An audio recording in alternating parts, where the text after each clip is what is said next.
할렐루야. 오늘도 수요 예배 나오신 여러분들에게 하나님의 크신 은혜와 축복이 있기를 주의 이름 축원합니다. 네, 이제 수요 예배는 기도의 사람들 시리즈 설교가 계속되고 있는데요. 지난주에는 정중영 목사님 통해서 야곱의 기도에 대해서 우리가 말씀을 들었습니다. 하늘 문에서 올려드린 야곱의 기도라는 제목으로 이 야곱의 기도가 우리 인생에 있어서 어떤 전환점이 되는 기도였다라는 것을 알게 되었습니다. 이 야곱은요, 장자의 그 축복권을 빼앗고 에서 형을 피해서 도망가던 길이었습니다. 그러다가 루스라고 하는 곳, 아몬드 숲이라고 하는 곳에 이르러서 잠을 청하게 되죠. 그때 환상을 보게 됩니다. 하늘로부터 사닥다리가 내려와서 천사들이 오르락내리락 하는 꿈을 꿨습니다. 여러분, 이 사다리는 어떤 용도가 있다고 했죠? 정확하게 내가 위치하고 싶은 곳에 놓여지는 것이 사다리라고 했습니다. 그래서 하나님께서는 자기 중심적인 삶을 살고 있는 야곱이 위치하는 곳, 그곳에 사다리를 내리셨습니다. 그리고 이렇게 말씀하셨어요. 내가 너를 쭉 지켜보고 있었다. 내가 너의 조상들도 다 알고 있다. 이제 너는 복의 통로가 될 것이다. 너무나 감격스러워서 야곱은 그곳에 기름을 붓고 베델이라고 합니다. 하나님의 집이라고 명명을 하죠. 그래서 그곳에서 드린 기도는요, 야곱 인생의 전환점이 되는 기도가 되었습니다. 내 중심적인 삶이 아니라 이제는 하나님 중심적 삶을 살기로 결단했습니다. 그래서 하나님의 그 언약을 붙잡고 진짜로 복을 경험하면서 살겠습니다 하는 그런 기도가 야곱의 기도였던 것이죠. 이것이 지난주에 우리가 살펴보았던 창세기 28장의 하늘문에서 올려드린 야곱의 기도의 내용입니다. 오늘은요, 모세의 중보 기도에 대해서 함께 살펴보려고 합니다. 여러분, 하나님께서 모세를 시내산 꼭대기로 부르셨어요. 그리고 그곳에서 10계명이 담긴 증거판과 또 성소 건축에 대한 자세한 사항들을 알려주셨습니다. 얼마 동안이요? 40일 밤낮을 계속 모세와 함께 하시면서 알려주셨어요. 이것은요, 하나님의 열심이에요. 내가 이스라엘과 늘 동행하겠다라고 하는 하나님의 열심이었습니다. 그런데 뜻밖에도 이 이스라엘 백성들은요, 하나님 대신 다른 신을 경배하고 있었습니다. 금송아지를 만들어서 거기에다가 절하고 제물을 드리고 뛰며 놀고 있었습니다. 7절 말씀에 보면 그 꼴을 보고 하나님께서 분노하셨죠. 그리고 네 백성이 부패하였도다 이렇게 말씀을 하셨습니다. 그리고 9절 말씀에 보면 이 백성은 목이 뻣뻣한 백성이로다 이렇게 표현하셨습니다. 목이 뻣뻣하다. 왜 뻣뻣하다고 하셨을까요? 저 같은 경우도 이렇게 잠을 잘 못 자거나 이렇게 베개를 이렇게 잘못 빼고 자고 일어나면 굉장히 목이 이렇게 뻣뻣하더라고요. 그래서 하나님 혹시 그런 이야기를 하시는 것일까? 이스라엘 백성들에게 좋은 기능성 베개를 선물해 줘야 이 목이 풀릴 것인가? 그게 아니라요, 여러분, 목이 뻣뻣하다라는 것은요, 자기의 생각, 자기의 고집, 그것을 내세우고 하나님 앞에서 고개를 숙이지 않는다는 겁니다. 즉, 하나님의 말씀을 가볍게 무시하고 순종하지 않는 것을 표현하는 말입니다. 8절 말씀에 보면요, 그들의 불순종을 이렇게 묘사하고 있습니다. 내가 그들에게 명령한 길을 속히 떠났다. 여러분, 하나님께서 명령하신 길, 그리고 하나님이 동행하시는 길, 어떤 길인가요? 앞이 잘 보이지 않는 길이었습니다. 광야길입니다. 먹을 것도 없습니다. 물도 별로 없습니다. 좋아 보이고 넓은 길도 아니었습니다. 정말 안개와 같이 뿌옇게 우리 장차 어떻게 해야 될까? 이런 걱정이 앞서는 그런 길이었죠. 그래서 하나님 앞에서 목이 뻣뻣해졌습니다. 그리고 불순종의 마음을 품은 그들은 그 길에서 속히 떠났습니다. 보이는 길을 가고 싶었습니다. 뭔가 붙잡을 수 있는 것을 바라보면서 그 대상에게 경배하고 싶었습니다. 그래서 그들은 모세가 시내산 꼭대기에 올라가 있는 그 틈을 타서 금을 모아서 황금 송아지를 만들게 됩니다. 보이는 그 신에게 절을 하면서 경배를 하면서 제사를 드리면서 이 신이 바로 우리를 애굽에서 이곳까지 인도해낸 그런 구원의 신이다라고 그들은 그렇게 우상 숭배를 했던 것이죠. 사랑하는 여러분, 우리가 보이지 않는 하나님, 그 하나님의 말씀에 믿음으로 반응하실 수 있기를 주의 이름 축복합니다. 그럴 때에 우리의 곧은 목이 부드러워지면서 하나님이 인도하시는 길로 순종하면서 나갈 수 있게 된다는 것이에요. 그것을 우리가 알기 때문에 오늘도 우리는 말씀을 펴서 그 하나님 말씀에 순종하고자 노력하게 된다는 것입니다. 자, 이제 하나님의 진노가 임하기 직전입니다. 7절 말씀에 보면요, 하나님께서 이스라엘 백성들을 내 백성이라 이렇게 표현을 하셨죠. 나의 백성, 내 백성이 아니라 모세 너의 백성이다 이렇게 말씀하십니다. 이러한 변화는요, 굉장히 엄청난 변화라고 할 수 있어요. 왜 그렇습니까?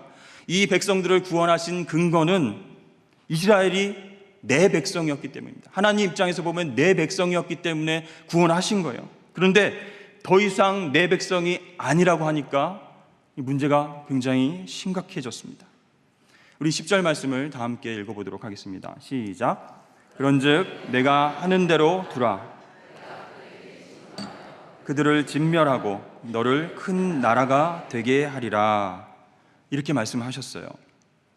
백성들을 싹 다 진멸하고 모세를 남겨두셔서 모세를 중심으로 다시 새로운 나라를 세우시겠다 이렇게 말씀하셨어요. 그럼 모세의 반응은 어떠했습니까? 아이고 하나님, 저도 그 생각입니다. 늦었지만 아주 잘 생각하셨습니다. 이 인간들 도저히 답이 없는 인간들입니다. 도무지 말을 듣지 않습니다. 아주 징글징글합니다. 하나님, 조금 늦었지만 하나님 정말 선택 잘하셨습니다. 싹 다 진멸하시고 저랑 같이 새롭게 출발하시죠. 너무 힘듭니다. 제가 이 백성들을 끌고 나갔는데 진이 빠져 죽겠습니다. 하나님, 굿 초이스. 잘 선택하셨습니다. 이렇게 말할 줄 알았는데 모세는 그렇게 말하지 않았다는 것이죠. 그리고 오늘 말씀의 중요한 부분인 11절에서 13절 말씀을 보면 모세가 하나님 앞에 엎드려서 중보 기도하는 내용이 나옵니다. 그 백성들을 살려달라고 하나님께 간구하고 있죠. 그랬더니 그 결과가 어떻게 되었습니까? 14절 말씀에 보니까 여호와께서 뜻을 돌이키사 말씀하신 화를 그 백성에게 내리지 아니하시니라 그랬습니다. 여러분, 하나님께서 이스라엘을 심판하시기로 작정하셨는데 모세의 기도를 듣고 마음을 바꾸셨다. 맞습니까? 맞죠? 그러면 하나님에 대해서 이렇게 생각해 볼 수 있어요. 하나님은 이랬다 저랬다 하시는 그런 분이신가? 심판하시겠다 하셨으면 심판을 하셔야지 왜 이렇게 하겠다 해놓고 이렇게 안 하시고 저렇게 하시는? 처음에는요, 이 목이 뻣뻣한 인간들, 너의 백성들 이렇게 표현하시면서 내가 도저히 얘네들하고 같이 갈 수 없겠다, 다 진멸하고 모세 너랑 새 출발하겠다, 새로운 나라를 세우겠다, 이렇게 화를 내신 하나님이시잖아요.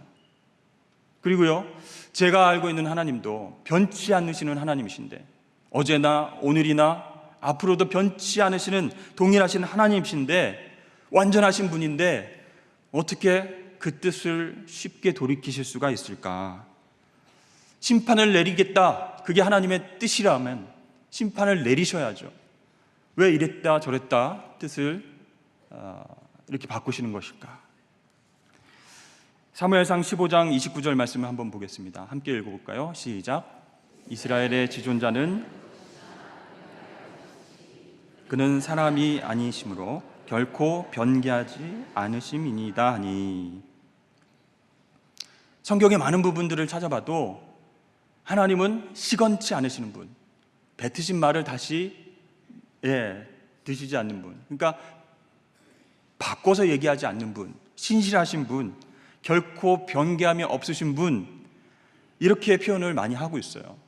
근데 오늘 모세의 기도가 참 중요하고 정말 절박하고 영원 사랑의 마음의 기도였긴 했지만 그렇다고 해서 하나님의 뜻을 쉽게 바꿔버리는 게 과연 하나님의 성품이신가 헷갈릴 수가 있습니다. 네, 여러분, 여기서요 우리가 하나님에 대해서 알아야 할 것이 있습니다. 우선 하나님의 어떠한 성품이 변하지 않는지를 먼저 살펴볼 필요가 있어요. 첫 번째로 하나님의 능력은 결코 변치 않으시는 줄로 믿습니다. 우리 하나님께서는요 능력이 막 부족해가지고 막 일을 하시다가 아이고 이게 힘이 다 안 되겠네, 중간에 딱 그만두시고 미완성으로 두는 분이 아니신 거예요. 능력이 부족해서 하시던 일을 멈추시고 아니면 뜻을 돌이키시고 하던 일을 미완성으로 놔두시는 분이 아니라는 거예요. 그래서 하나님의 능력은 결코 변치 않으심을 믿기에 모세는 그것에 근거해서 11절에 이렇게 중보 기도하고 있습니다. 어찌하여 그 큰 권능과 강한 손으로, 하나님의 능력이죠, 애굽 땅에서 인도해내신 주의 백성에게 진노하십니까? 그 능력 많으신 하나님께서 왜 진노하고 심판만 하시려고 합니까? 구원해 주실 수는 없습니까? 여러분, 모세는요 이스라엘을 구원하시고 인도하시는 그 하나님의 변치 않는 능력을 신뢰하면서 하나님 앞에 기도하고 있습니다. 하나님 능력, 전지전능하신 그런 능력을 가지고 계신 분 아니십니까? 우리를 여태까지 인도하시고 구원의 길로 인도하신 분 아니십니까? 그런데 왜 그 능력을 심판에 쓰시려고 합니까? 우리를 다시 구원해 주십시오, 이렇게 이야기하고 있습니다. 두 번째로 변하지 않는 것은 하나님의 목적도 결코 변하지 않는다는 것입니다. 여러분, 공의의 하나님, 의의 하나님, 죄를 심판하시는 하나님, 그 하나님을 우리는 잘 알고 있죠. 그래서 죄를 미워하시고 죄가 있으면 심판을 하셔야 되는 공의의 하나님이세요. 사도신경의 우리의 고백을 보면요, 거기로부터 산자와 죽은 자를 심판하러 오시리라, 이렇게 말씀하고 있습니다.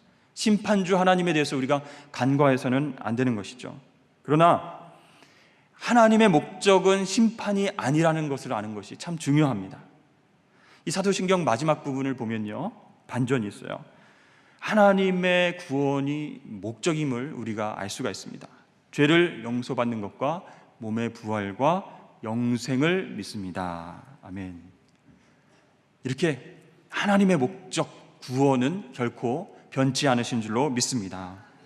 즉 오늘 본문에 나타나는 그 하나님의 분노와 그 심판 속에서도 이스라엘을 구원하시려고 하는 하나님의 뜻이 있다는 것을 발견할 수 있어야 된다는 거예요.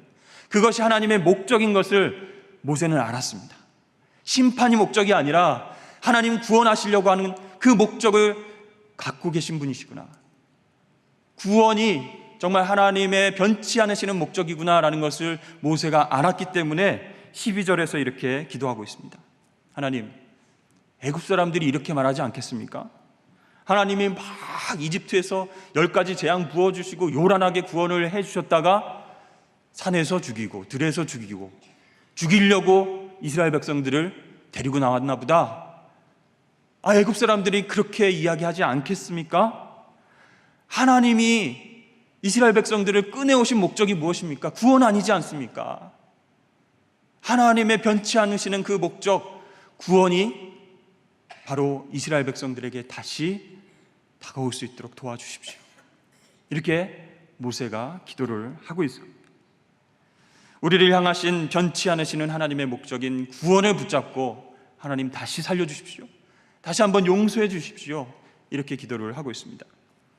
세 번째로 변하지 않는 것은 하나님의 언약입니다.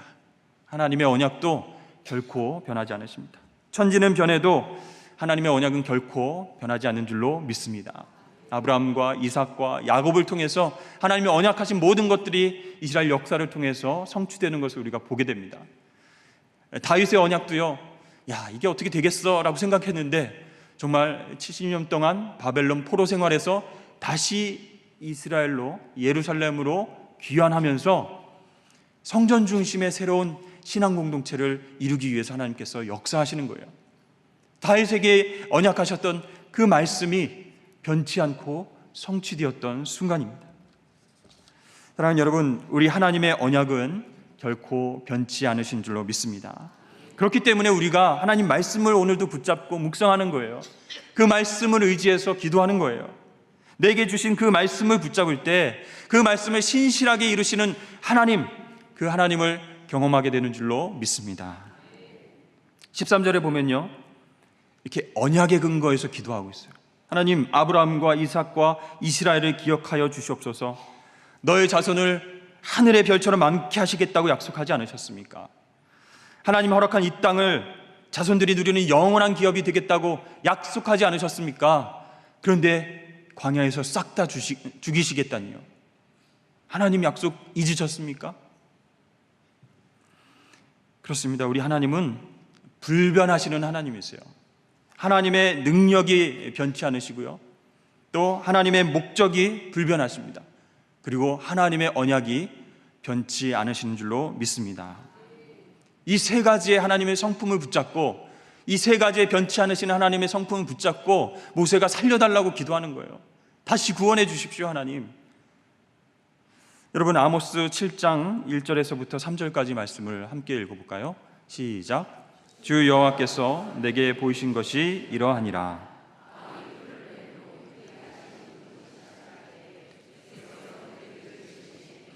메뚜기가 땅의 풀을 다 먹은지라. 내가 이르되 주 여호와여 청하건대 사하소서. 야곱이 미약하오니 어떻게 서리이까 하매 여호와께서 이에 대하여 뜻을 돌이키셨으므로 이것이 이루어지지 아니하리라. 여호와께서 말씀하셨느니라. 아멘. 3절에 보면 어떻게 해요? 뜻을 돌이키셨다. 하나님은 불변하시는 하나님이신데 절대로 안 변한다, 그게 아니라 뜻을 돌이키시기도 한다는 겁니다. 그럼 중요한 것은 무엇이 변하는 부분이고 무엇이 안 변하는 부분이냐, 이거예요. 바로 여러분, 우리를 사랑하신다는 원칙은 불변한다는 것입니다. 그 사랑의 언약이 변치 않으신다는 거예요. 그리고 우리를 사랑하시는 그 원칙을 위해서는 뜻을 돌이키시는 분이 바로 우리 하나님이신 줄로 믿습니다. 이것이 우리가 꼭 붙잡아야 할 핵심 메시지예요. 하나님 변치 않으시는 분인데 우리를 사랑하시고 구원하시기를 원하시는 그 목적, 그것을 바라보실 때에 그 원칙을 위해서라는 뜻을 변화하실 수도 있는 그런 하나님이십니다. 여러분, 하나님께서 우리를 바라보셔요. 우리를 바라보실 때 죄가 많잖아요. 심판하셔야 됩니다. 그 죄로 인해서 멸망을 주셔야 되는 거예요. 그런데 심판이 아니라 독생자 아들 예수 그리스도를 우리에게 주셨어요. 상상이 안 가는 부분입니다. 그리고 그 아들을 십자가에 매달려 죽이셨어요. 우리에게 임할 진노를 당신의 아들에게 쏟아 부으셨습니다. 그래서 하나님의 은혜와 긍휼과 사랑을 십자가에서 우리가 발견할 수 있게 되는 것이에요. 그러므로 말미암아 우리가 하나님의 자녀가 되었습니다. 하나님이 세상을 이처럼 사랑하사, 심판받아야 할 우리들을 이처럼 사랑하사 독생자를 주셨으니 이는 저를 믿는 자마다 멸망치 않는다. 우리가 멸망하길 원하시지 않는다는 거예요. 심판받기를 원하지 않으신다는 거예요. 우리를 사랑하신다는 그 하나님의 원칙을 위해서는 그 심판을 돌이키시고 독생자를 희생하셔서 우리를 구원해 주시는 사랑의 하나님이신 줄로 믿습니다. 그래서 우리를 사랑하신다는 그 원칙, 그것을 위해서는 어떤 계획도 바꿀 수 있는 분이 바로 우리 하나님이시라는 거예요. 특별히 우리는요, 이 본문을 통해서 하나님의 고통의 마음을 읽을 수 있어야 돼요. 그래, 하나님의 사랑의 원칙이 있으니까 쉽게 그냥 그래, 심판하려고 했다가 그래, 다시 구원해 줄게, 이게 아니라 너무 마음이 아프시다라는 거예요. 그 마음의 고통을 읽을 수 있어야 되는 거예요. 여러분, 10절 말씀에 보면 하나님 모세에게 나타나셔서 내가 하는 대로 두라, 이렇게 말씀하세요. 내가 심판하도록 놔두라, 그런 얘기입니다. 왜 이런 말씀을 하셨을까요? 그냥 심판하시면 되잖아요. 모세에게 얘기 안 하시고 막 너무 분노하시고 실망하시면 모세에게 얘기 안 하시고 모세는 남겨두시고 싹 다 심판하시면 되는데 모세한테 내가 심판하도록 놔두라, 이렇게 얘기를 하시는 거예요. 그리고 7절 말씀에 보면 모세 보고 내려가라고 그래요. 왜 이런 말씀을 하셨을까? 그 말씀 속에 하나님의 뜻이 있는 거예요. 사실은 하나님께서 모세에게 이렇게 말씀하시는 거예요. 야, 정말 나 좀 말려다오. 모세에게 요청하고 있는 겁니다. 이 백성들을 사랑하시는데 죄로 인해서 심판할 수밖에 없는 상황이 되니까 너무 마음이 아프신 거예요. 심판은 해야 되겠고 마음이 너무 아프고, 그러니까 모세를 불러다가 나 좀 말려다오, 이렇게 하나님의 안타까운 마음을 토로하고 있는 중입니다. 여러분, 하나님은요 처음부터 백성들을 행위에 근거해서 사랑하신 분이 아닙니다. 얘가 잘해서 내가 구원해주고 얘가 못해서 내가 심판하고, 그런 행위에 근거해서 사랑하신 것이 아니라 은혜에 근거해서 사랑하신 줄로 믿습니다. 그러니까 누가 나서서 나 좀 말려달라는 거예요. 모세에게 개입할 여지를 남기시고, 모세야, 이 심판을 막을 수 있는 사람이 너밖에 없구나, 제발 그 백성들을 위해서 기도해다오, 나 좀 말려다오, 이렇게 말씀하시는 거예요.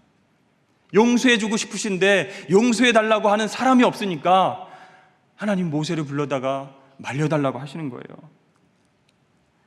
그러나 안타까운 하나님의 마음이 있었는데요, 그 마음을 모세가 읽었습니다. 정확하게 하나님의 마음을 읽었어요. 죄 때문에, 백성들의 죄 때문에 정말 안타깝게 심판할 수밖에 없는 그 하나님의 마음, 그러나 구원해주고 싶은 그 하나님의 마음을 모세가 읽었습니다. 그리고 무릎을 꿇었습니다. 그리고 나서 자기의 생각대로 기도한 게 아니라 하나님의 성품에 근거해서, 하나님 이런 분이시잖아요. 하나님 불변하시지 않는 성품 3가지 있잖아요. 하나님 능력이 변하지 않으시고, 하나님은 목적이 변하시지 않으시고, 하나님은 언약이 불변하시는 분이시잖아요. 그러니 이 백성들 용서해 주시옵소서, 다시 구원해 주시옵소서. 그렇습니다. 오늘 말씀은요, 심판을 하려고 했는데 모세의 기도를 통해서 마음을 빨리 바꾸셨다, 그것이 아니라 하나님의 심판이 모세의 훌륭한 기도를 통해서 바뀐 것이 아니라, 계획이 갑자기 변경된 것이 아니라, 이스라엘 백성들을 구원하시고자 하는 그 원래 하나님의 뜻을 모세를 통해서 하나님이 이루신 줄로 믿습니다. 하나님은요 모세를 중보자로 두셨어요. 그리고 백성들을 대신해서 하나님 앞에 서게 하셨습니다. 이 백성과 하나님 사이에 메꿀 수 없는 그 틈을 모세의 믿음과 기도로 채우려고 모세를 중보자로 부르신 거예요.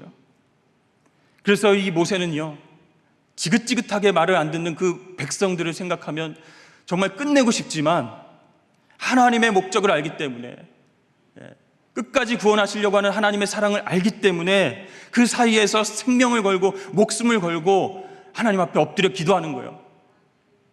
내 이름이 생명책에서 지워져도 좋습니다. 이 백성들 불쌍하니까 구원해 주십시오. 여러분, 시편 106편 23절에 이런 말씀이 있습니다. 함께 읽어보겠습니다. 시작. 그러므로 여호와께서 그들을 멸하리라 하셨으나 그가 택하신 모세가 그 어려움 가운데서 그의 앞에 서서 그의 노를 돌이켜 멸하시지 아니하게 하였도다. 아멘. 여러분, 중보자가 있는 것과 없는 게 엄청난 차이입니다. 여러분, 중보자는 어떤 사람입니까? 하나님의 그 애끓는 마음과 그것을 보고 안타까워하는 마음으로 기도하는 사람이 바로 중보자입니다. 하나님은요, 당신의 심판을 막으실 사람을 찾고 계시는 거예요. 하나님의 뜻은, 하나님의 목적은 구원이다, 사랑이다, 우리가 깨달아야 됩니다. 그러나 심판할 수밖에 없는 그 상황 속에서 하나님은 모세와 같은 중보자를 찾고 계신 줄로 믿습니다. 하나님과 사람 사이에서 중보해 줄 하나님의 뜻을 알고 하나님의 목적을 알고 있는 그 모세와 같은 사람을 오늘도 찾고 계신다는 거예요. 예전도 그렇고 오늘도 그렇고 앞으로도 그렇고 하나님은 구원이라고 하는 목적을 향해서 계속 나아가십니다. 그런데 그 뜻을 이루시는 과정에 있어서 우리들을 중보자로 사용하신다는 거예요. 여러분, 이것이 엄청난 특권입니다. 엄청난 축복의 그런 길이에요. 사랑하는 여러분, 우리가 믿지 않는 가족들을 위해서 기도하는 중보자가 되실 수 있기를 바랍니다. 우리 공동체와 나라를 위해서 모세와 같이 기도하는 그런 사람들이 될 수 있기를 축복합니다. 이 중보 기도야말로 이 땅을 살아가면서 정말 영광스러운 사명이기 때문에 하나님은 우리가 그 사명을 이루시기를 원하시는 거예요. 여러분, 하나님의 마음을 품고 기도하는 아버지와 어머니가 있는 가정은요, 결코 망하지 않습니다. 결코 불행해지지 않습니다. 하나님의 사랑의 마음을 품고 기도하는 구역장이 있는 한 그 구역은 하나님께서 풍성한 생명으로 채워주실 줄로 믿습니다. 그러므로 여러분, 우리도 모세처럼 기도해야 됩니다. 하나님 앞에서 기도해야 됩니다. 가장 영광스러운 자리에 우리가 부르심을 받았다 생각하고 하나님의 마음을 품고 하나님 뜻을 분별하고 하나님의 마음을 가지고 엎드릴 때에 하나님이 그 기도를 들으시고 뜻을 돌이키셔서 놀라운 영광을 우리에게 보여주실 줄로 믿습니다. 우리 마지막 우리 두 손을 한번 가슴에 모으고 이렇게 한번 선포해 보았으면 좋겠습니다. 나는 하나님의 중보자로 부름받았습니다. 나는 하나님의 마음을 알고 맡겨주신 영혼들을 위해 기도하겠습니다. 나는 하나님의 심판이 아니라 하나님의 구원을 기대하며 기도하겠습니다. 아멘. 이렇게 모세처럼 기도하여서 승리하는 저와 여러분 되시길 주의 이름 축원합니다.